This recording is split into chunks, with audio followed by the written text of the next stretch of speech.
ውድ ተመልካቾቻችን ለዛሬ የሀበጋር የክርክር መድረክ የቴሌቪዥን ፕሮግራማችንም አዲስ ርዕሰ ጉዳይ ይዞ ቀርቦላችኋል። ለዚህ ርዕሰ ጉዳይም ሁለት ተከራካሪዎቻችን አብረውኝ ከኔ ግራና ቀኝ አሉ።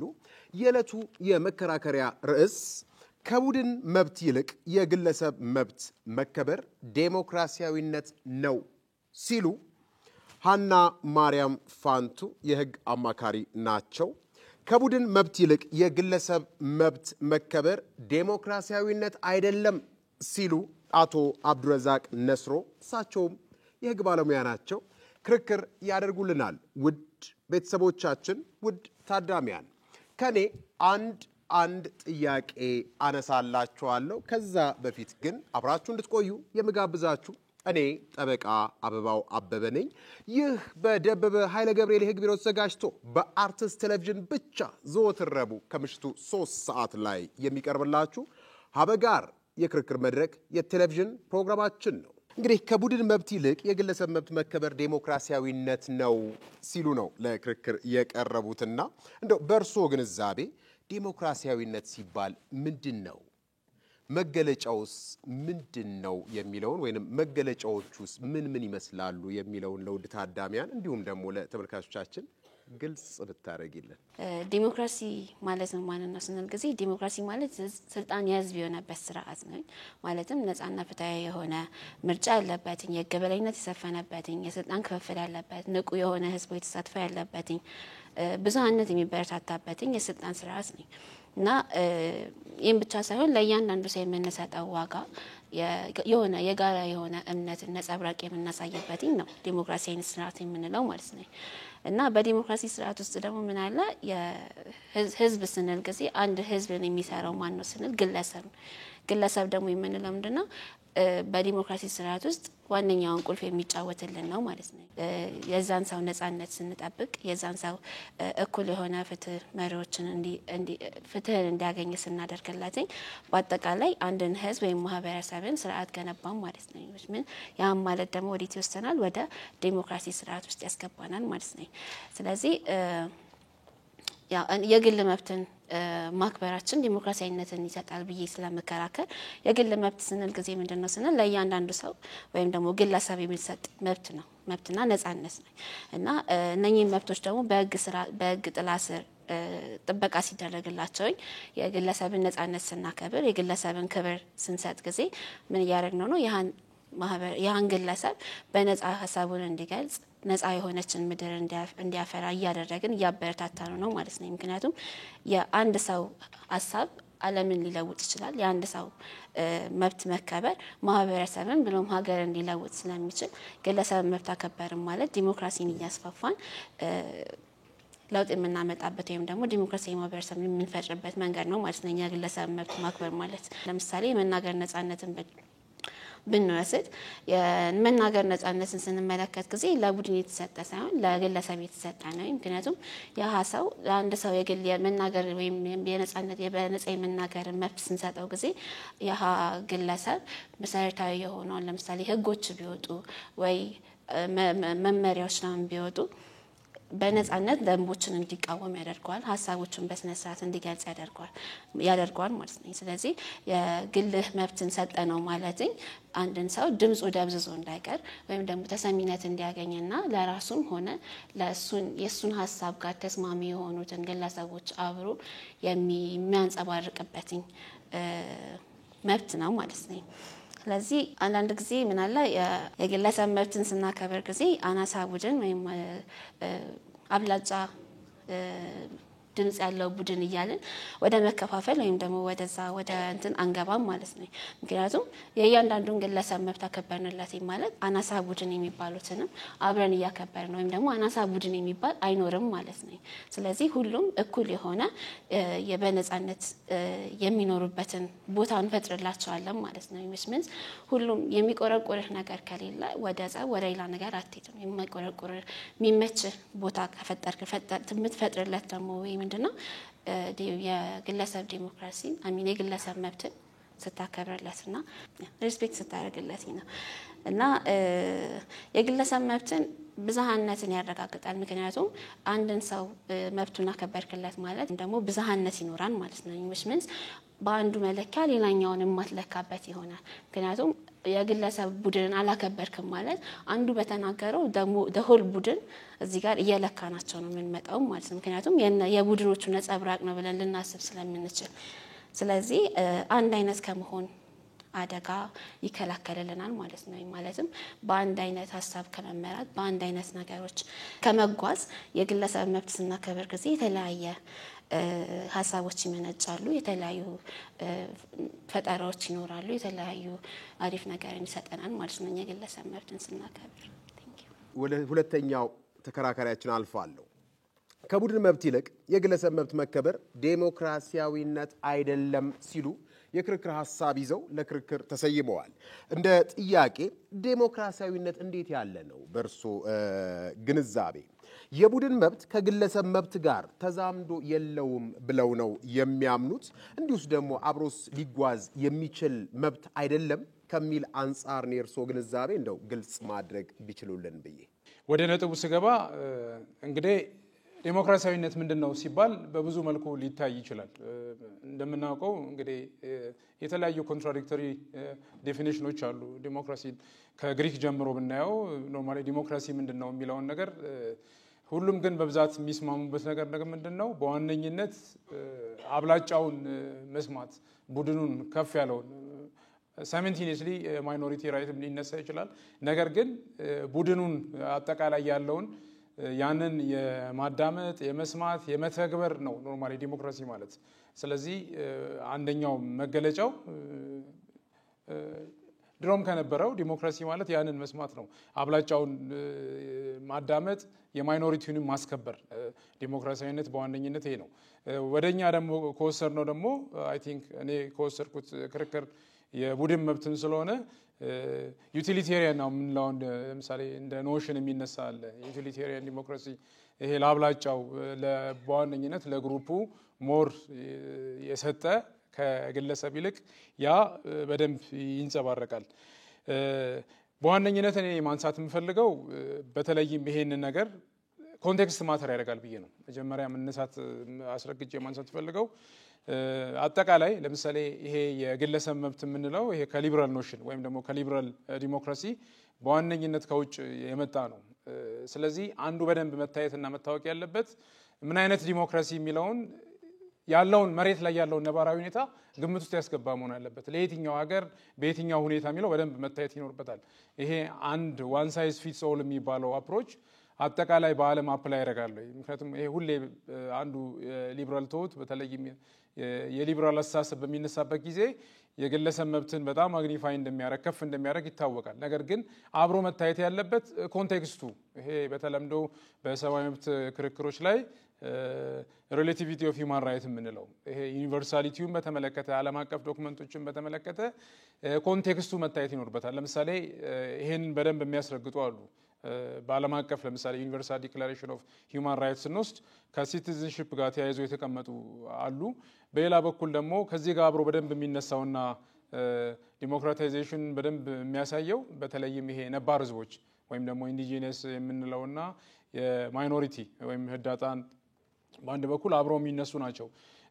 ከነዚህ ጋር በተያያዘ እንግዲህ በዋነኝነት መታወቅ ያለበት ለምሳሌ ወደኛ ሀገር ኮንቴክስት ስንመጣ ይሄ ለምሳሌ የግለሰብ የምንለው አጠቃላይ ከዲሞክራቲክ አንፃር ለረጅም ዓመት ሲደረግ የነበረ ነው። በአፍሪካም ሁኔታ በሚነሳበት ጊዜ ለምሳሌ የአፍሪካን ቻርተር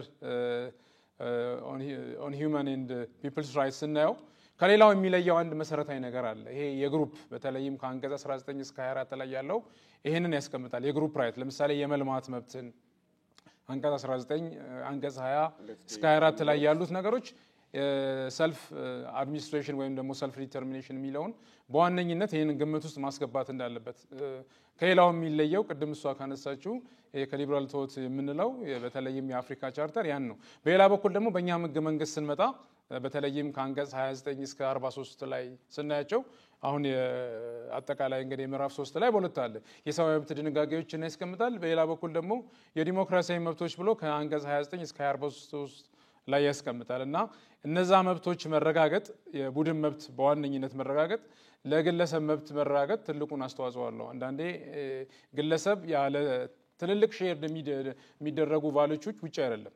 በተለይም በእኛ ሀገር ኮንቴክስት ሁሌም እንደሚነገረው በተለይም ህብረ ብሔራዊነት ማለት ለረጅም ዓመት እንደ ስርዓት ለረጅም ዓመት ያ ጥያቄ ባለመመለሱ ኢትዮጵያ በብዙ መልኩ የማያባራ እልቂት፣ የተለያየ ጦርነት፣ የእርስ በርስ ሁኔታ በከፍተኛ ሁኔታ ተከስቷልና ይሄ አንደኛውን ማስረገጥ የምንፈልገው ምንድነው ዲሞክራሲ በሚባለው አጠቃላይ በተለይም ሊበራል ቶት በማን መስፈርትና በማን ሁኔታ ኮንቴክስቹአሊ በደንብ መታየት ይኖርበታል።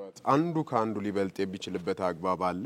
አሁን እያንዳንዱን ሲገልጹልን ያው ተዛምዷዊ ባለው አግባብ የመጡ ናቸው። የህገ መንግስቱንም የአፍሪካ ቻርተሩንም ዩዲኤችአርንም ስናይ ስፔሲፊካሊ እንደውም የግለሰብ መብቶችን በአብዛኛው የሚተነትንበት አግባብ አለ። ግን እንደው የቡድን መብት ከግለሰብ መብት ሊበልጥበት የሚችልበት ሁኔታ ወይንም የግለሰብ መብት ከቡድን መብት ሊበልጥ የሚችልበትን ሁኔታ አስተውለዋል? በእርሶ እይታ ነው ሁለቱም ፓራሌሊ ሊሄዱ የሚችሉ ናቸው ብለው ነው የሚያምኑት? ኖርማሊ አሁን አንዳንዴ መጋጨቶች አሉ። ያው አጠቃላይ ለምሳሌ የሂውማን ራይት አስተሳሰቡን ስናየው ኢንተርዲፔንደንት ነው የሚለው ነገር አለ፣ እንደ አጠቃላይ ይነገራል። ነገር ግን ምንድነው እኔ ኮንቴክስት ማተር ያደርጋል ብዬ ነው የማስበው። አሁን በእኛ ሀገር ኮንቴክስት ባለው ሁኔታ አጠቃላይ የሀገረ መንግስት ስርዓቱን ከመጀመሪያ ጀምሮ ከነበረው በተለይም እንደውም እንደ መንግስት ከተመሰረተ ጊዜ ጀምሮ አሁን ከቴዎድሮስን ብቻ ትተን ህገ መንግስት ከመጣበት ከ1923 ህገ መንግስት ጀምሮ ወደታች በምንመጣበት ጊዜ የነበረው አጠቃላይ ሁኔታ ያ ነው ማለት በዋነኝነት ለተለያየ ጦርነት ለተለያየ ሁኔታ ያደረገን ያ የግሩፕ ራይት ራስን በራስ የማስተዳደር መብት ለምሳሌ አብሮ የሚነሳ ነው፣ በግሩፕ ክሌም የሚደረግ ነገር ነውና ይሄ በጣም መሰረታዊ ነው ብዬ አምናለሁ። በመቀጠል ደግሞ አንዳንድ ጥያቄ አክላለሁ። በቀጥታ ወደ ሀና ማርያም ፋንቱ አልፋለሁ። የሁለተኛው ጥያቄ ምንድነው? የቡድን መብቶች ቅድሚያ መስጠት የሚያስከትለው ጥፋቶች በሚለው ርዕስ ስር ባቀረቡት የክርክር ጽሁፍ እያልኩ ነው አንድ አይነት የመሆን አደጋ ሲሉ ቡድንተኝነትን ያነውራሉ። እንደውም የቡድን መብቶች ዓላማ የጋራ ጥቅሞችን ለማስጠበቅ ቢሆንም የግለሰቦችን ድምጽ ሊሸረሽሩ የሚችሉበትንም አግባብ ይጠቁማሉ። በግል የማይሳካ በጋራ ሊከወን ወይንም በጋራ ሲከወን ስኬታማ አይሆንም ወይ የሚል ጥያቄም አነሳለሁና ለምንስ አደጋ ይሆናል? እንደው እንደ ሀገራዊ ብሂላችንም 50 ሎሚ ለአንድ ሰው ሸክሙ ለ50 ሰው ጌጡስ አይደለም ወይ? ለምን እንደዛ አሉ? ይቀጥሉ እስቲ። የአንድ አይነት አደጋ የአንድ አይነት የመሆን አደጋ ስንል ጊዜ አንድ ሀገር ላይ የሀሳብ ልዩነት ከሌለ ወይም ደግሞ የተለያየ አይነት አስተሳሰብ ከሌላትኝ አንድ ሀገር ውስጥ የሚኖር ማህበረሰብ ያቺ ሀገር ማደግም መበልጸግም አትችልም ማለት ነው። ወይም ደግሞ ማለት ነው ይሄ ማለት በነበረችበት ቦታ ላይ እንደቆመች ትቆያለች። አንድ ሀሳብ ብቻ ይዘን የምንሄድ ከሆነ ወይም የአንድን ሀሳብ ደግፈን የምንሄድ ከሆነ ወይም በቡድን ውስጥ ከሆነ የአናሳዎቹ ሀሳብ ቅድም እንዳልኩት የአናሳዎቹ ሀሳብ መጨፍለቁ አይቀርም ወይም ደግሞ ያለ መሰማት ፕሮባቢሊቲው ከፍተኛ ነው የሚሆነው ማለት ነው። ስለዚህ ባልተሰሙ ቁጥር ወይም ደግሞ ምናልባት ምን አለ ከአናሳው ቡድን ሊሆን ይችላል ሀገርን የሚቀይር ነገር ሊኖር የሚችለው ማለት ነው። እና የነኛ የአናሳዎቹ መብት መጠበቅ የብዙሃነት መምራት የሚለው ፕሪንሲፕል ወይም ደግሞ መርህ ሊቀር ይገባል ባይ ነኝ። ስፔሻሊ ምክንያቱም እኛ ሀገር የትኛውን ለውጥ ሲያመጣ አይተናል። to be honest እስከዛ ድረስ ስንመጣበት ነበረ የትኛውንም አይነት በጣም በጣት የሚቆጠሩ አይነት ለውጦች ናቸው ያሉትኝ እንጂ ሀገር ለውጧቷል እስከዛ ድረስ የመጣችበት አካሄድ ጥያቄ ውስጥ የሚገባ ነው። ኢቭን ሁላ ይቅርና በቡድን ውስጥ ያለን ሐሳብ ሪፍሌክት ማድረግ ቀርቶ የራሳችንን ሐሳብ ሁላ ሪፍሌክት ስናደርግ ተቆራርጦ የሚቀር ሐሳብ አለ። አንድን ሰው ወክለ ነው ሄዶ እዛ ጋር ሐሳባችን ሪፍሌክት ያደርግልናል ብለን ስናስብ ጊዜ ያ ሰው የሱን ሐሳብ ሞር ሪፍሌክት የማድረግ ቴንደንሲ ውስጥ ነው እንጂ የሚገባው የእያንዳንዱ ኢንዲቪጁዋል ሐሳብ ምን አይነት ነበር የሚለውና ቀናሽቶ እሱን ሪፍሌክት ለማድረግ ይቸገራል ብዬ አስባለሁኝና ሁሉም ሰው ድምጽ ሲኖረው ሁሉም ሰው በሚናገርበት ታይም ላይ ሐሳብን ይቀይራል ብዬ አምናለሁኝ ማለት ነው። 50 ሎሚ ለአንድ ሰው ሸክሙ ለ50 ሰው ደግሞ ጌጡ ያለው የሎሚዎቹ ከለር ተመሳሳይ ቢሆኑ ኖሮ በጣም አሰልቺ ነው የሚሆነው። ምክንያቱም ሁላችንም ያዝናትን ሎሚ ተመሳሳይ ሎሚ ወይ ቢጫ ከለር ወይ አረንጓዴ ተመሳሳይ ከለር ከሆነች ማናችንም ያንዳችንን ዞረን ያንተ ሎሚ ያምራል ወይም እስቲ ያንተ ሎሚ ሊያው አንባባልም ስለዚህ የተለያየ ሎሚ በሚሆንበት ታይም ላይ ግን ምን ቴንደንሲ ያለ ማለት ነው ዞረን የማየት ያንተ ያምራል እስቲ ያንተ ሊያዘው ወደ መባባሉ እንሄዳለን ማለት ነው ስለዚህ የተለያየ አይነት ሐሳብ ሲኖረንም ደግሞ በዲስማሽ ነው ተነጋግሮ ተፋጭቶ የተሻለውን ሐሳብ ወይም ደግሞ ይሻላል ብለን የምናስበውን ሐሳብ ይዘን እንድንነሳ ያደርገናል ማለት ነው አይ ቲንክ አሁን አንድ ማንሳት ፈልገው ይሄ ቡድን ውስጥ ሁሉም አንድ አይነትነት የሚለው ነገር አንድ ማንሳት የምፈልገው ነው ምክንያቱም የተለያዩ ቡድኖች አሉ አሁን በእኛ ሀገር ኮንቴክስት ብንወስድ አሁን የቡድን መብት እንዳጠቃላይ ብንወስድ ያንዳንዱ ቡድን ግሩፕ አንድ አይነት አይደለም የራሱ የሚያራምደው ሐሳብ አጠቃላይ ፖለቲካል ኦፒኒየንም ሊሆን ይችላል የሚለዩበት ባህሪያት አለውና ቡድን ውስጥ ሁሉም አንድ አይነት ነው ወይ ያልክ ኖርማል የተባለው ነገር ለኔ በደንብ ግልጽ አይደለም ማለት እሱን የምልበትም የሚያልኩበትኛ አቅጣጫ ምንድነው ማጆሪቲ ራይት ወይም ደግሞ የብዛነት መብት የብዛነት ድምጽ መምራት የአናሳዎች መብት መጠበቅ የሚለውን ነው ምክንያቱም ብዙሃኑ ተስማማ አናሳውን ደግሞ መብቱን ጠብቀህለትኝ ትሄዳለህ ያ አናሳ በብዙሃኑ መብት የማይስማማ ቢሆንስ ምንድነው የሚደረገው እዚህ ጋር ወይም ደግሞ የዛች አናሳ ቡድን ድምጽ ብትሆን ትልቅ ለውጥ ሊያመጣ የሚችለው ብዙሃኑ ስለተስማማ ብቻ ለምን በብዙሃኑ ድምጽ እንሄዳለን ነው ምናልባት የኔ ጥያቄ በማጆሪቲው መዋጥ የዲሞክራሲ ፍልስፍና ወይንም የዲሞክራሲ መርህ አይደለም ወይ የምትል ጥያቄ ትኖረኛለች አንዴ ቃልስጥና መሄድ ከተቻለ እሺ አይደለም የዲሞክራሲ መርህ አይደለም በብዙሃኑ ውስጥ መዋጥ ማለትም የአንድ ሰው ድምጽ ማተር ታረጋለሽ ብለን አይደለ ያ የህዝብን ስካለን ድረስ ህዝቡ ምን አይነት ድምጽ ነው ያለው የእያንዳንዱ ድምጽ አይደለም ዲሞክራሲ ማለት እንደው ፕሪንሲፕሉን መርሁን ብናይ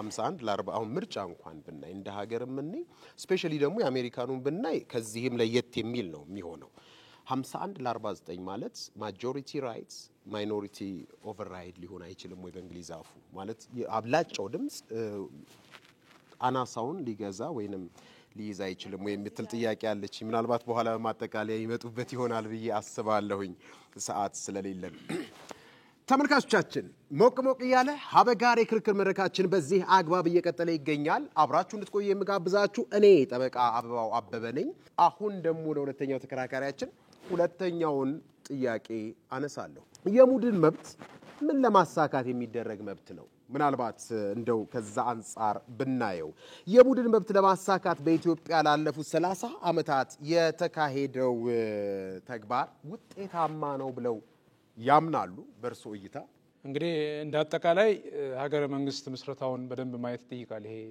ጥያቄ በጣም ሰፊ ነው እንዴት መጣን በተለይም በኢትዮጵያ ውስጥ አጠቃላይ ቅድም ካነሳው ህገ መንግስት ከወጣበት ጊዜ ጀምሮ ለምሳሌ አጠቃላይ እስከ 74 ያለው ከ74 እስከ 91 ያለው አጠቃላይ ስናያቸው ሁለት በጣም መሰረታዊ የሚባሉ ተካሂደዋል የመጀመሪያው ለምሳሌ የኃይለ ሥላሴ ከስልጣን መወገድን ሁለተኛውም ደግሞ የደርግ ሁለቱም በኃይል የተደረጉ ናቸው በዛት ግን ለምንድን ነው የሆነው የሚለው ነገር በጣም መሰረታዊ ነው ለምንድን ነው ምክንያቱም 91 ላይም በእኛ 1983 በተለያየ በብሔር የተደራጁ ኃይሎች ወደ ስልጣን መጥተዋል አብሮ ከዚህ ጋር ደግሞ በደንብ መታወቅ ያለበት የተማሪዎች ንቅናቄ በተለይም ለውጡ እንዲመጣ በ1966 ትልቅ የነበረው ይሄንን ሁሉ በደንብ ማየት ይጠይቃልና ለማሳካት የተፈለገው የነበረው ነገር ነው የነበረው በኢትዮጵያ ውስጥ ሁለት አይነት ኖሽኖች ነበሩ ይሄ ለምሳሌ በተለምዶ የሚነገረው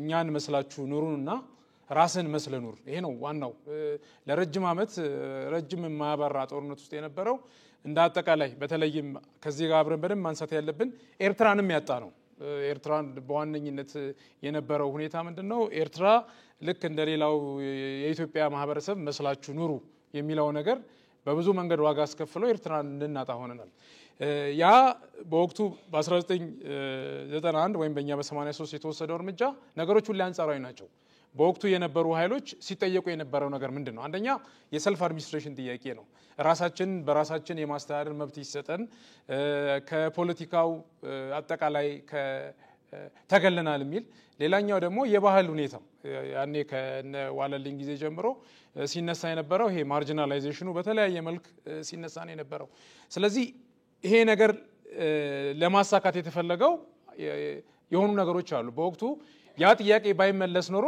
የተዘጋጁ ኃይሎች ነበሩ በተለያየ መልኩ በቃ አይ ስጡንና እንሂድ እንደውም በቃ ካሁን በኋላ አዲስ አበባ ተቀምጣችሁ ለምሳሌ ሶማሌን ኬዝ ብናስ በወቅቱ ሲነሳ ነበር አሁን የህገ መንግስቱ ሚኒት ላይ ብናይ አይ አዲስ አበባ ተቀምጣችሁ ካሁን በኋላ ጅጅጋን ማስተዳደር አይቻልም እኛ ራሳችን በራሳችን የማስተዳደር እንፈልጋለን በቋንቋችን የመጠቀም ባህላችን የማሳደግ ይሄ እንደ ቡድን ሲጠየቁ የነበሩ ናቸው በወቅቱ ያ ጥያቄ መመለሱ ኢትዮጵያ እንደ ሀገር እንድትቀጥል አድርጓል እንደ ጥያቄ ማግኒፋይ ያደረጉት እንጂ ፕራክቲካሊ ግን እርሶ ያነሱት አልነበረም ወይ እየተገበረ ያለው ለምሳሌ ወላይታ አካባቢ ብናይ ወላይታን የሚያስተዳድረው እዛ አካባቢ ያለ ፕሮቪንሻል ኪንግ ነው ጅማም ብንሄድ ትግራይም ብንሄድ አማራም ብንሄድ እንዳሉት ጅጅጋ አካባቢም ብንሄድ ኖርማሊ እንደ ጥያቄው እንደ ጥያቄ ገንግኖ ተነሳ እንጂ ፕራክቲሱ ግን ያን አያሳይም ነበር ወይ የእውነት አዲስ አበባ ቁጭ ያሉት ብቻ ነበር ወይ በዛ አንፃር ክልሎችን ወይንም ክፍለ ሀገራትን ሲያስተዳድሩ የነበረው የሚል ጥያቄ ቢነሳ 2 ደቂቃ አለው እሱ መቼ ነው እሱ ማለት ቀጥሎ አንደኛው ከአድዋ ቪክቶሪ በኋላ እኮ ተቀየረ ማለት አያጼ ሚኒሊክ መንግስትን መምጣት አስነስቶ እንግዲህ ብዙዎቹ አንዳንዶቹ ሀገር መስረታ ብለው የሚከራከሩ ሰዎች አሉ ግን ያን ጊዜ ምንድነው አውቶኖመስ የነበሩት ቅድም ያልካቸው አጡ ቶታሊ ለዛም ነው አንዳንዶች እንደውም ያ ከአድዋ ድል በኋላ የነበሩ አውቶኖመስ የሆኑ ራሳቸውን ሲያስተዳድሩ የነበረ በተለያየ መልኩ የተወሰነ አውቶኖሚ የነበራቸውን መቼ ነው ያጡት ብለን በደንብ ማንሳት አለብን በቀደም እንዳልኩት ከኔሽን ቢልዲንግ ወይም ደግሞ ሀገረ መንግስት መስራታ ከሚባለው በሚኒሊክ ጊዜ በኋላ ያንን አውቶኖሚያቸውን አጥተዋል ራሳቸውን በራሳቸውን የማስተዳደር ሁኔታ ቀደም ያልከውን እዛው አካባቢ የነበረው የማስተዳደር ከዛ በኋላ አልቀጠለም ስለዚህ ችግሩ የተፈጠረውም ከዛ በኋላ ነው አንደኛውም ክርክር የነበረው በወቅቱም በተለያየ መልኩ በብሔር ተደራጅተው የወጡ ኃይሎች ወደ ስልጣን እንዲመጡ በህዝቡም በደንብ ተደግፈው እንዲመጡ የሆነበትም አንዱ ምክንያት ይሄ ነው ያ ጠቅሞታል ብለው ያስባሉ ነገሮች ሁሉ አንጻራዊ ናቸው ኢትዮጵያን እንደ ሀገር አስቀጥሏል ብዬ አምናለሁ ኢትዮጵያ እንደ ሀገር የቀጠለችው በወቅቱ ያ እርምጃ ባይወሰድ ኖሮ በተለያየ መልክ በብሔር የመጡት ኃይሎች በቃ አብዛኞቹ እንደውም በደንብ ሲናገሩ የነበሩት ሚኒቱ ላይ በደንብ አለ በቃ እንደድሮ ከሆነ እንሂድ ነው ሁሉም ለየብቻው ሀገር ለመመስረት ያሰበ ነው የነበረው አይ አሁን ባለው ሁኔታ የራሳችሁን አድሚኒስትር ማድረግ ትችላላችሁ ቋንቋችሁን መጠቀም ትችላላችሁ ባህላችሁ መከበር አለበት ይሄ ነገር በመባሉ በተለያየ መልክ ለመውጣት የነበሩ ሰዎች አይ ራሳችንን እናስተዳድር ከሆነ ቋንቋችንን እንጠቀም ከሆነ ባህላችንን ራሳችን እንድናስከብር ከሆነ አይ አንድነቱ ይጠቅመናል ብለው እንዲመጡ ሆነዋል ማለት ነው ስለዚህ ያ የነበረው በወቅቱ የነበረው ሁኔታ በብዙ መልኩ ከዛኛው ከነበረው ሁኔታ የተሻለ ነው ብዬ አምናለሁ ሀበጋር ክርክር መድረክ ቴሌቪዥን ፕሮግራማችን ላይ ነው የምንገኘው እንግዲህ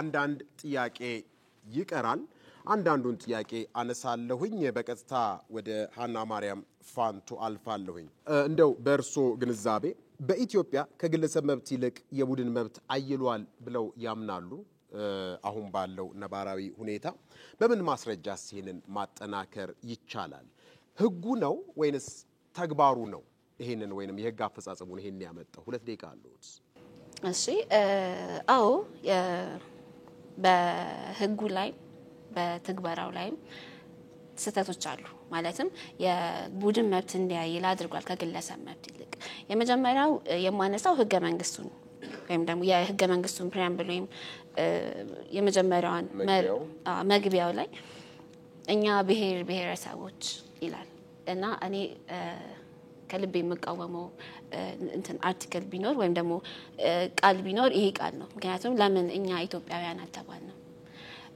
ብሔረሰቦች ተባብለን ለምን ይሄን ያህል ውጥንቅጥ ውስጥ እንገባለን እሱ ፕሪያምብል አለ አንቀጽ 8 አለ ብሔረሰቦች ብሎ አሁንም ያነሳል ስፔሻሊ ደግሞ ወይም ደግሞ በዋነኝነት አንቀጽ 39 አለች እንደ ምሳሌ አድርገን አንድን ብሔር እንውሰድ በኦሮሚያ ክልል ውስጥ የሚኖሩ ኦሮሚያ ያልሆኑ ሌሎች ሰዎች ይኖራሉ እነኛ ሰዎች እዛ ውስጥ ያለ ሆኖ የኦሮሚያ ተወላጅ ያልሆነ ወደዛ ሀገር ሰፍሮ መኖር የሚፈልግ እነኛ ሰዎችን የት ነው የምንወስዳቸው እዚህ ጋር ቡድን የሚባለው ወይም ደግሞ ልክ እንደ በድንበር በቋንቋ በመናምን ሳይሆን ልንከፍለው የሚገባው ለሁሉም ሰው እኩሉም መብት ሰጥተን ሁሉም ሰው በሚፈልግበት ቦታ ሄዶ እንዲኖር ለምን አናደርገው አሁን ለምሳሌ ፓርላማ ውስጥ ብዙ ተቀማጭ ያላቸው ሰዎች ብዙ ተቀማጭ ያላቸው ክልሎች እነማን ናቸው? ብዙ ብሔር ያላቸው ነው ወይም ብዙ ህዝብ ያላቸው ሰዎች ናቸው። ስለዚህ አናሳ ህዝብ ያለበት ብሔርስ ምንድነው? እሱንስ የምናደርገው? ሰዓት ጨርሰናል። በኋላ ወደ ማጠቃለያችን ላይ የምንመጣበት ይሆናል ብዬ አስባለሁኝ።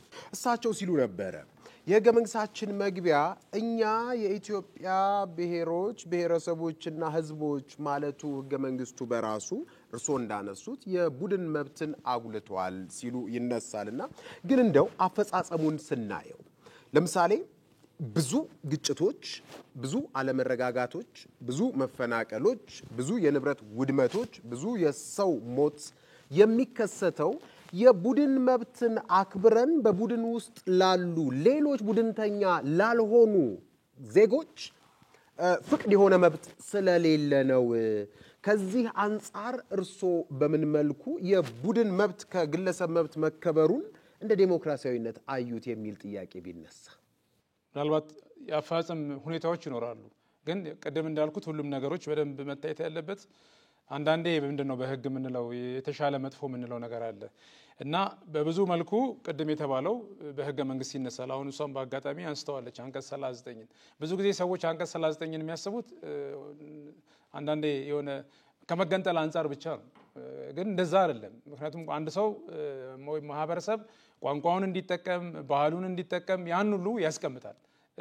ቶሎ የሚታየው ምንድነው ይሄ ከመገንጠል ጋር ከሴሴሽኒስት አስተሳሰብ ጋር ነው። አንቀጽ 39 ግን የመጀመሪያዎቹ በተለይ የሚሉት በግልጽ ህገ መንግስቱ እንደሚለው ማንኛውም ማህበረሰብ ብሔረሰብ የራሱን ቋንቋ የራሱን ባህል እንደገና ደግሞ ራሱን በራሱ እንዲያስተዳድር። ምክንያቱም አንዱ የነበረው ጥያቄ ይሄ ነው። በወቅቱ ወደ ስልጣን የመጡ የተለያዩ የብሔር ኃይሎች በሚመጡበት ጊዜ በወቅቱም የህገ መንግስቱን ሚኒት በመናየበት ጊዜ አንዱ ሲነሳ የነበረው በተለይ ቀደም ያነሳሁት ራስን በራስ የማስተዳደር ጥያቄ በጣም በመሰረታዊ ሊባል የሚችል ሁኔታ ብሔርተኝነትን አላስፋፋም ብለው ያስባሉ። ምክንያቱም እዛ ቦታ ላይ የሚኖረው በቃ የኔ ማህበረሰብ የኔ ተወላጅ እንጂ እሱ የሚመለስበት መንገድ አለ። አይ ቲንክ አሁን ለምሳሌ አንዱ እንደ ክፍተትም ተብሎ የሚነሳው ምንድነው ዞሮ በርግጥ እሱን ብታነሺ ወደ ቡድን መብት ነው የሚወስደው። ለምሳሌ ማይኖሪቲዎች እንዴት መከበር አለበት? ቀደም የተባለው ለምሳሌ ኦሮሞ ያልሆኑ ኦሮሚያ ውስጥ የሚኖሩ በተለይም ፕሮፌሰር አሰፋ ፍስሐ በብዛት ያነሳዋል።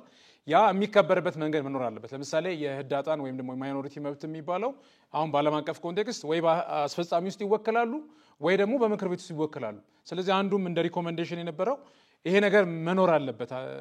ለምሳሌ የፌደራል ህገ መንግስቱን ስናይ ቢያንስ 20 ወንበር ሪዘርቭር ነው።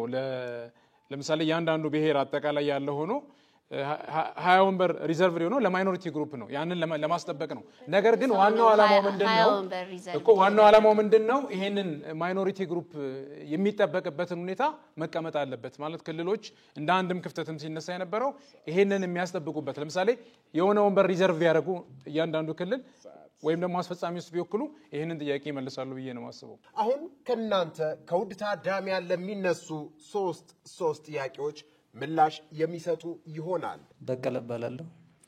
የማነሳው ጥያቄ ምናልባት የቡድን መብት ከቡድን መብት ይልቅ የግለሰብ መብት ዲሞክራሲያዊነትን ያመጣል ዲሞክራሲያዊ ነው ከሚል አንፃር የትኛው መብት የግለሰብ ሰብአዊ መብት የቡድን ሰብአዊ መብት እንደዚሁም የግለሰብ ዲሞክራሲያዊና የቡድን ዲሞክራሲያዊ መብት በሚል ምናልባት ከዚህ በፊት እንደ ካሪኩለም ከስነ ዜጋና ስነ ምግባር ትምህርት በ7ኛ ክፍል ከዚህ በፊት ይሰጥ ነበር። እዚያ ላይ ለመጠቆም እንፈልጋለሁ። የትኛው የዲሞክራሲያዊ መብት ጋር ነው ከግለሰብ ከቡድን ተብሎ ወይስ ሁለቱንም ነው? ጥያቄን ጠቅለል ሳደርገው በብዙሃን ድምጽ መዋጥ የሚለው የዲሞክራሲያዊ መርህ ሊሆን አይችልም የሚል ሐሳብ ተነስቷል። አንዱ የዲሞክራሲያዊነት መገለጫ ማጆሪቲ ራይትስ ኤንድ ማይኖሪቲ ራይትስ የሚል ነገር ስላለ ይሄን እንዴት ሊያዩት ይችላሉ? ሰፋ ያለ ማብራሪያ ቢሰጡት የሚል ለእህታችን ጥያቄ የምጠይቀው ኢትዮጵያ ውስጥ ያለውን ችግር ለመቅረፍ ሀገራችን ምን አይነት የፖለቲካ አይዲዮሎጂ መከተል አለብን ብለሽ ታምኛለሽ ነው የሚለው። አመሰግናለሁ። እኔ የምጠይቀው ከመብት አከባበርና ከህግ ተፈጻሚነት አንፃር በአንድ ጥያቄ ውስጥ ለቡድን የተነሳ ጥያቄና በግለሰብ የተነሳ ጥያቄ ቅድሚያ የሚሰጡት የትኛውን ነው የሚለው ነው። የሰው ልጅ ሲያስብ ምክንያታዊና ሚዛናዊ ሆኖ የሚያደላው ወደ ተፈጥሮ ወደ ሰው ሰራሽ ማለት ወደ ግለሰብ መብት ነው ወይስ ወደ ቡድን መብት ነው የሚለውን ቢያብራሩልኝ እላለሁ። ሁለተኛው እንደ ሐሳብ ለእርሶ ማንሳት እንፈልገው የቡድን መብት ሲረጋገጥ ብዙ ጊዜ የግለሰብ መብት ስናከብር ነው የቡድን መብትን ማረጋገጥ የምንችለው የሚላል። እርሶ ግን አሁን እያሉን ያለው እርሶ አይዲዮሎጂ ሐሳብ የቡድን መብት ሲከበር ነው የግለሰብ መብት ማረጋገጥ። ይሄ ትክክል ነው ወይ የሚለውን ነገር ቢያብራሩልኝ እላለሁ። አመሰግናለሁ። ለእርሳቸው የምጠይቀው ጥያቄ ከግለሰብ መብት ይልቅ የቡድን ዲሞክራሲያዊ መብት አስፈላጊ ነው ወይም የተሻለ ነው ብለው ያምናሉ? ከዚህ አንጻር አገራችን ኢትዮጵያ አሁን ካለችበት ነባራዊ ሁኔታ አንጻር መሬት ላይ ያለ ነገር እንደምናውቀው አንድ ዜጋ የሆነ ነገር ችግር ይደርስበት መጀመሪያ ብሔሩ ጋር ነው የምንሄደው። ሰው ነው መጀመሪያው ሰው መሆኑ ሳይሆን የሰብአዊነት ሂዩማኒቲ ሳይሆን ብሔሩ ጋር ነው የምንደርሰው ያለነው ነገር ማለት ነው። ይሄ ለሀገራችን ትልቁ ጥፋት ነው ብዬ ነው የማምነው። ይሄ ባለበት ሁኔታ እርስዎ የቡድን መብት ከግለሰብ መብት የቡድን መብት መከበር አለበት ብለው ለመከራከር ምን አነሳሳውት የሚል ነው። አሁን ያለው ህገ መንግስት ለቡድን መብት መከበር ዋስትና የሚሰጥ ነው። የቡድን መብት መከበር ዋስትና የሚሰጥ ከሆነና ቅድም ሰው ሲያነሱት በነበረው ተጨባጭ ሁኔታ የሀገርን ነባራዊ ሁኔታ ማየት ያስፈልጋል በሚሉት አግባብ አሁን ባለው ጦርነት ቡድኖች የኛን መብት እናስከብራለን በሚል ሰዎች በዜግነት ያምኑ በነበረ ሰዓት በተለያየ አካባቢ ሄደው ከሚኖሩበት ቦታ ለምን ይፈናቀላሉ? የቡድን መብት በህገ መንግስት ደረጃ ከተሰጠ ቡድኖች መብታቸውን የሚያረጋግጥ ነገር በህገ መንግስት ደረጃ ካገኙ አሁን በሀገሪቱ ውስጥ የተከሰተው ግጭት ያሳለፍነው እልቂት መንስኤው ምንድነው ብለው ነው የሚያምኑ። የቡድን መብት በምን መልኩ ተረጋግጦ ቢሆን ነበር እነዚህን ጦርነቶች እነዚህን እልቂቶች ሳናይ ልንቀር የምንችለው? በአመዛኝ ደረጃ ዜጎች በፊት በቡድን በማይደራጁበት ጊዜ ቋንቋቸውን መሰረት አድርገው ጎሳቸውን ነገዳቸውን መሰረት አድርገው በማይካለሉበት ጊዜ ከሰሜን ጫፍ ወደ ደቡብ ጫፍ ሄደው ከደቡብ ጫፍ ወደ ሰሜን ጫፍ ከምዕራብ ወደ ምስራቅ ሄደው የዜግነት መብታቸው ሰው የመሆን መብታቸው ተከብሮ ሲኖሩ በነበረው ጊዜ አንጻራዊ ሰላም አልነበረንም ወይ? እንደኔ ሐሳብ መጀመሪያ የግለሰብ መብት ሳይረጋገጥ የግለሰብ መብት ይረጋገጣል ብዬ አላስብምና እንደ ኤግዛምፕል እርሶም እንዳነሱልን ከሆነ አዲስ አበባ ተቀምጦ የድሬዳዋን ዋስትና መውሰድ አትችሉም እኛ ራሳችን ማስተዳደር እንችላለን ብለው ኤግዛምፕል አንስተውልናልና እሱ ሐሳብ ከአንድ ሰው ሐሳብ ተነስቶ የተጨመቀ ነው ብለው አያስቡም ወይ? እሱ ላይ ትንሽ ቢሄዱበት የሚል አመለካከት አለኝ። አመሰግናለሁ። ከናንተ ከውድ ታዳሚያን ሶስት ጥያቄዎች ተነስተዋል። በቀጥታ ወደ ጥያቄዎቹ ምላሽ እንድትሄዱ እጋብዛለሁ። ካንቺን ጀምር። እሺ፣ አመሰግናለሁ። እኔ ጋር 3 ጥያቄዎች ተነስተዋል። የመጀመሪያው ጥያቄ የሆነው ማጆሪቲ ሩል ማይኖሪቲ ራይት ወይም ደግሞ የብዛነት መብት የብዙነት መምራት የአናሳ መብት ደግሞ መከበር የሚለው የዲሞክራሲ መርህ አይደለም ወይ ነው? አይዲዮሎጂ ነው። አይዲዮሎጂን በአይዲዮሎጂ ደግሞ መሻር ወይም መጣል ደግሞ የተለመደ ነገር ነው። ስለዚህ የማጆሪቲ ሩል ብለን ከሄድን ወይም ደግሞ የብዝሃነቱ አብላጫ ድምጽ ይወስን ብለን ከሄድን እነኛንስ ነው ማይኖሪቲ ወይም ደግሞ አናሳ የምንላቸውን ሰዎችስ የነሱንስ ድምጽ እንዴት ብለን እናሰማ ነው? ስለዚህ ለሁሉም እኩል አይነት መብት ለሁሉም እኩል አይነት ቮት ብንሰጣቸው ወይም ደግሞ የግለሰብ መብት ፕራክቲስ ብናደርግ ሞር ሁሉም ተደማጭነት ይኖረዋል። በቡድን ማጆሪቲ ስንል ጊዜ ኦብቪስሊ በቡድን ነው የምንሄደው ማለትም የቡድኑ የአብላጫው ቡድን ድምጽ ይምራን ነው። ስለዚህ ቡድን የሚባለው ነገር ሙሉ ለሙሉ መቅረት ወይም መቀረፍ አለበት ብዬ ነው እኔ እየተከራከርኩ ያለሁት ማለት ነው። እንደኔ ሐሳብ ወይም እንደኔ አስተሳሰብ መርህ ሊሆን አይገባም ነው።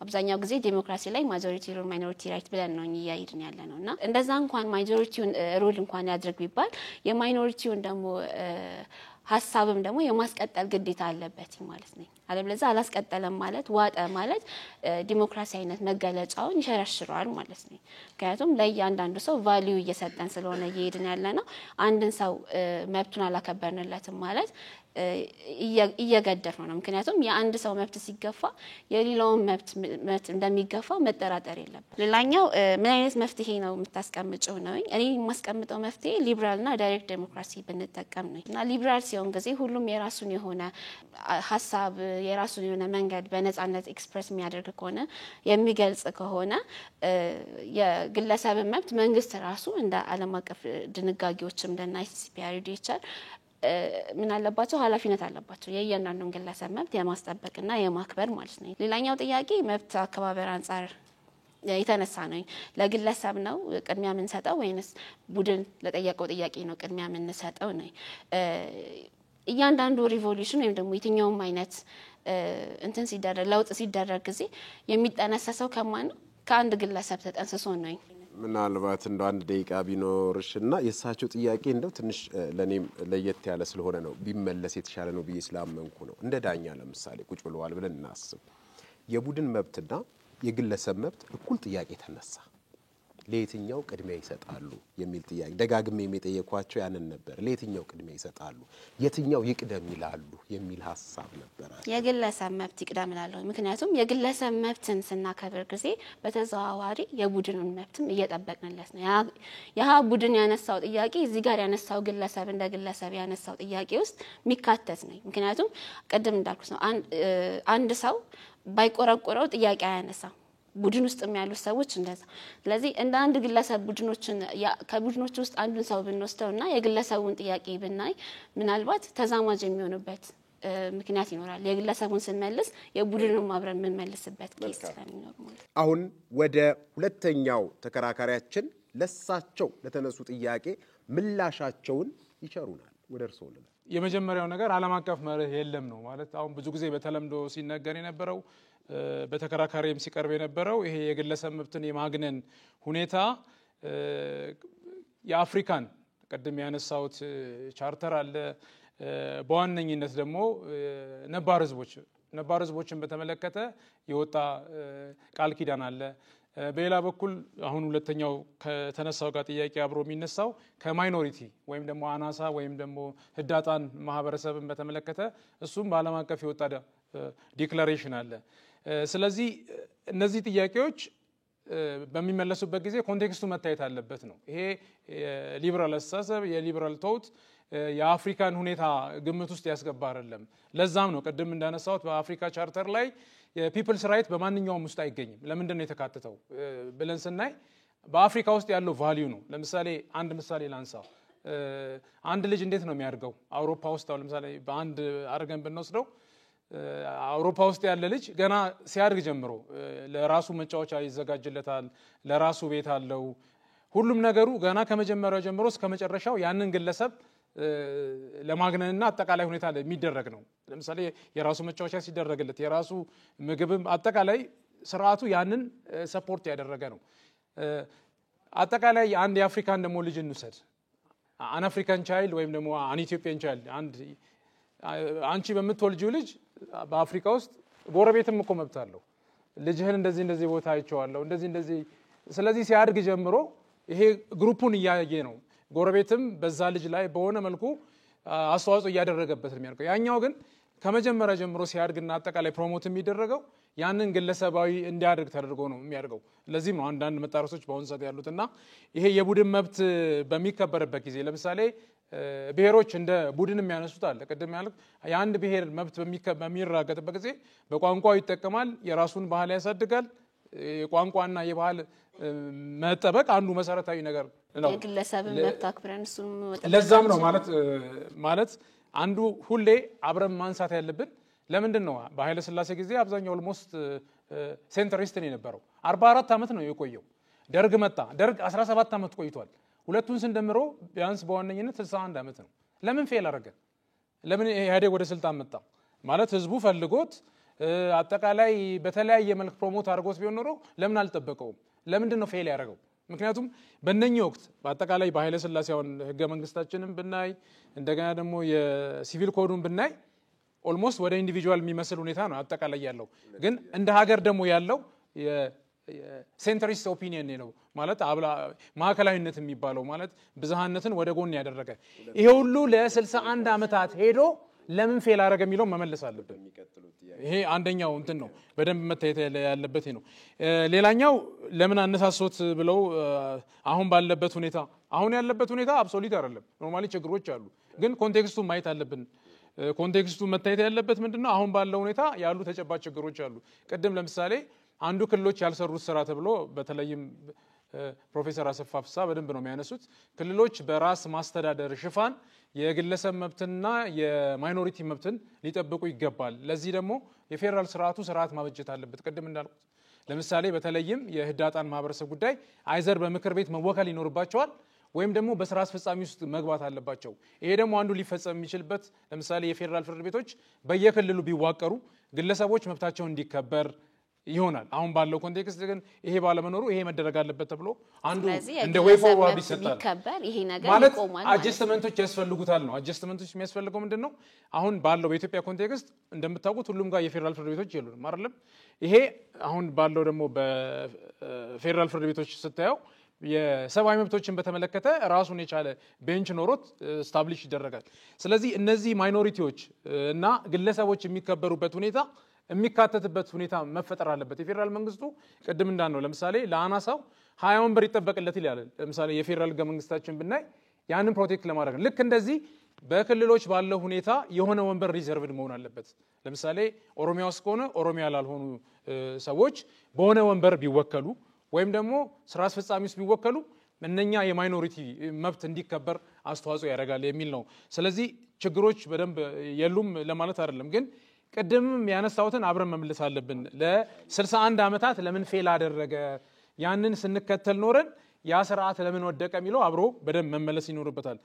ሌላኛው ቅድም መጨረሻ ላይ የተነሳው ጥያቄ አሁን ባለው ጦርነት ለምን ይፈናቀላሉ እንደዚህ አጠቃላይ መንስኤ ተብሏል። ቅድም ያነሳውት ነው ማለት ብዙ ችግሮች አሉ፣ ግን አብሮ መነሳት ያለበት በዋነኝነት ቅድም ያነሳ ነው የማይኖሪቲና የግለሰብ ሁኔታ የሚከበርበት ይሄ በአንድ በኩል የፌደራል መንግስቱም ተልዕኮ ስለሆነ የነዚህ ዲሞክራሲያዊ መብት እንዲከበር ፌደራል መንግስቱ መስራት አለበት የሚለው እንደ አንድ ዌይ ፎርዋርድ የሚቀመጥ ነው። አሁን ደግሞ 3 ደቂቃ አላቸው። ምናልባት እንደው ማጠቃለያችሁን በቀጥታ ወደ አንቺ ልለፍስ። ስለ ግለሰብ መብቶች በቀዳሚነት የምናነሳው ዩዲኤችአር ነው። አንቀጽ 1 ምንድነው የሚለው? ሁሉም ሰው በክብርና በመብት ነፃና እኩል ሆኖ የተወለደ ነው። ስለዚህ የግለሰብ መብት ሊሰጠው የሚገባው በሰውነቱ ነው እንጂ በቡድን ላይ ስለገባ ወይም ደግሞ ቡድን ውስጥ ስላለ ሊያገኘው የሚገባ መብት አይደለም ተብሎ ነው የሚጻፈው። በአይሲሲፒአር ላይ ወይም ደግሞ የሲቪልና ፖለቲካ መብቶች ዓለም አቀፍ ቃል ኪዳን ላይ ደግሞ ስናይ ጊዜ ምንድነው የግለሰብን የሀሳብ ነፃነትን ከቡድን መለየት አለበት ብለው ነው የሚያምነው ማለት ነው። ማለትም የግለሰብ ሀሳቡን በፈለገው መልኩ ሊያንጸባርቅ ይችላል። የህሊናን የሃይማኖት ነፃነት ሊጠበቅለት ይገባል። የኢኮኖሚ ማህበራዊና ባህላዊ መብቶች ዓለም አቀፍ ቃል ኪዳን ደግሞ የምንለው በግለሰብ ደረጃ ማደግ ከቡድን ከመስማማት ይልቃል ወይም ደግሞ ይበልጣል። ምክንያቱም በግለሰብ ደረጃ ስታደግ ጊዜ በስር ከእንደገና ደግሞ ምንድነው ሌሎችን ማህበረሰቦችንም እየጠቀምክ ነው የምትሄደው ማለት ነው። በግለሰብ ደረጃ ማደግህን ነው ብለው ያስቀምጣሉ ማለት ነው። ሌላኛው ማሰቃየት ወይም ኮንቬንሽናል አጋንስት ቶርቸር ላይ ደግሞ ስንሄድ ጊዜ ምንድነው ግለሰብን ማሰቃየት ወይም ደግሞ ምንም አይነት ኢንሂውማን የሆነ ድርጊቶችን መፈጸም ይከላከላል ማለት ነው። በአፍሪካ ቻርተር ላይም እንደዛው የአፍሪካ ቻርተር ላይ ሞር በሁለቱም ቡድን ላይ ሚዛናዊ የሆነ አስተሳሰብ ቢያስቀምጥም ግን ሞር አጽንኦት ሰጥቶ የሚያሳየው ግን የግለሰብ መብት መከበር ነው። which means ይሄ ማለት የግለሰብ መብት ስታከበር ጊዜ በተዘዋዋሪም ሆነ በቀጥታ የቡድን መብቶችን እንደማክበር ተደርጎ ስለሚቆጠር ቅድሚያ ለግለሰብ መብት ነው የሚሰጠው ማለት ነው። ሁሉም ሰው በሕግ ፊት እኩል ነው። እኩልነትን which means የግለሰብን መብት ነው ፕሮሞት የሚያደርጉት የሚያበረታቱት ማለት ነው። አሁን ወደሚቀጥለው ሀሳብ ማጠቃለያ እንሄዳለን። እኔም እንግዲህ በዋነኝነት ማንሳት ፈልገው እነዚህ የቡድን መብቶች በተለያየ መልኩ በዓለም አቀፍም በአህጉር አቀፍም በሀገራችንም የሕግ መሰረት አላቸው ብዬ ነው የምለው።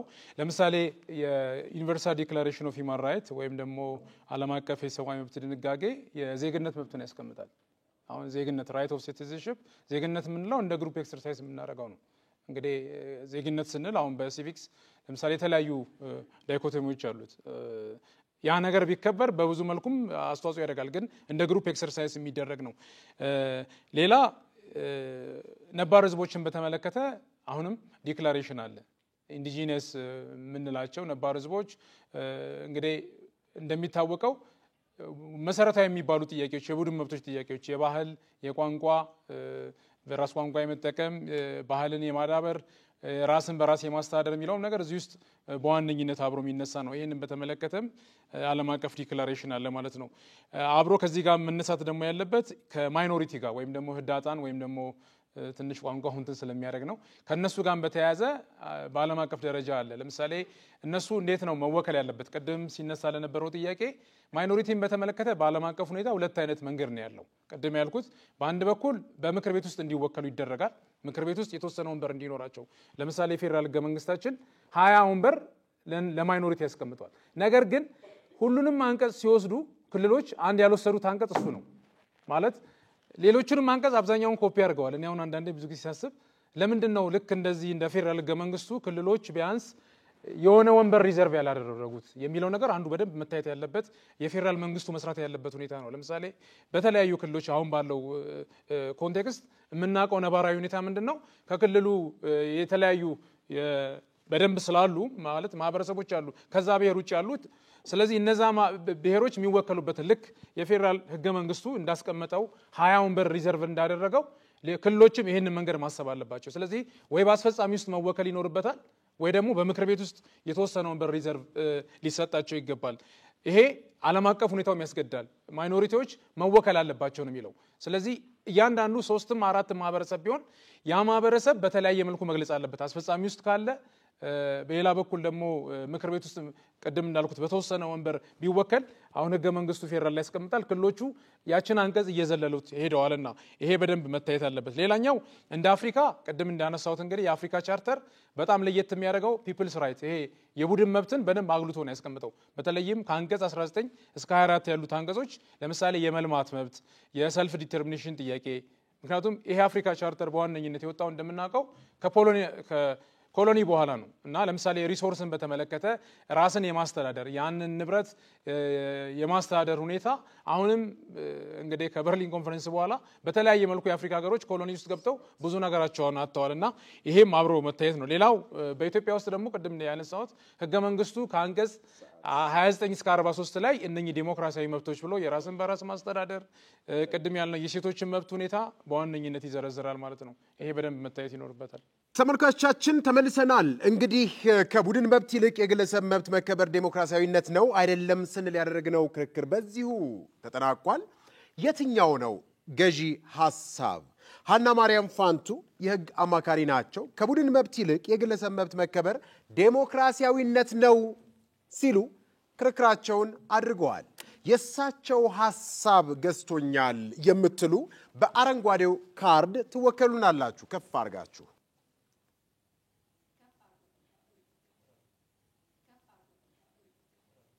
ከቡድን መብት ይልቅ የግለሰብ መብት መከበር ዲሞክራሲያዊነት አይደለም ስትሉ ምርጫ የምታደርጉ ሐሳቡ የገዛችሁ በዚህ በሰማያዊው ካርድ ትወከሉናላችሁ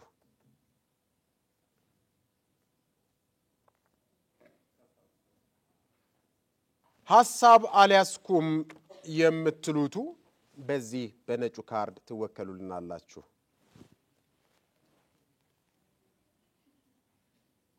የክርክር ውጤት ደርሶናል ቅድመ ክርክር ላይ ዲሞክራሲያዊነት ነው ሲል 22 ሰው ነበረ ምርጫ ያደረገው ዲሞክራሲያዊነት አይደለም ሲል 17 ሰው ምርጫ አርጎ ነበረ ሐሳብ አልያስኩም ሲል 23 ሰው ምርጫ አርጎ ነበረ ቅድመ ክርክር እያልኩ ነው ከክርክሩ በፊት ድረ ክርክር ወይንም ከክርክር በኋላ ዲሞክራሲያዊ ነው ሲሉ 22 የነበሩት 40 ሆኑ ዲሞክራሲያዊ አይደለም ሲሉ ከክርክር በፊት 17 የነበሩት ከክርክር በኋላ 7 ሆኑ ሐሳብ አልያስኩም ሲሉ 23 የነበሩት ከክርክር በኋላ 15 ሆኑ በዚህ ክርክር ውድ ተመልካቾቻችን ከቡድን መብት ይልቅ የግለሰብ መብት መከበር ዲሞክራሲያዊነት ነው ሲሉ ክርክር ያደረጉት ሀና ማርያም ፋንቱ 40 ለ7 ክርክሩን አሸንፈዋል። እንግዲህ ሐሳብ ሊለያይ